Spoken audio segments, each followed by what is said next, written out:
ঘর তুলতে কিন্তু এসেছি আমাদের বাড়ির সামনে।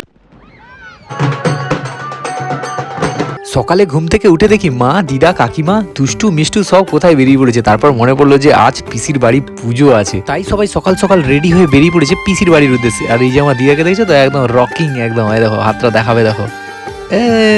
তারপর দিদাদের টাটা করে কিছুক্ষণ পরে বেরিয়ে পড়ি আমিও। বন্ধুরা কেমন আছো সবাই? আশা করি সবাই ভালো আছো, আর আমিও খুব খুব ভালো আছি। আজকে আমি বেরিয়ে পড়েছি পিসির বাড়ি। পিসির বাড়িতে পুজো আছে, মনসা পুজো। চলো। তারপর যাওয়ার পথে দেখি পিসিরা অলরেডি ঘট উত্তোলন করতে বেরিয়ে পড়েছে, তাই আমিও ওখানে ওদের সাথে সম্মিলিত হয়ে ঘট উত্তোলনের উদ্দেশ্যে রওনা দিই।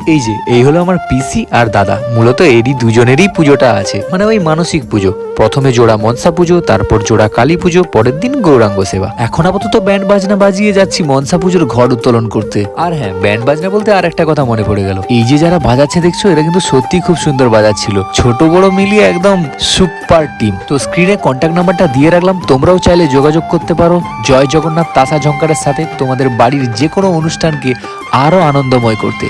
আর আমরা কিন্তু ঘট উত্তোলনের জন্য এসেছিলাম বিশালক্ষী থান থেকে মনসা মায়ের মন্দিরে। মনসা মায়ের মন্দির বলতে ওই মনসা মায়ের মন্দিরের সামনের যে সমুদ্রটা আছে, ওই সমুদ্র পাড়ে।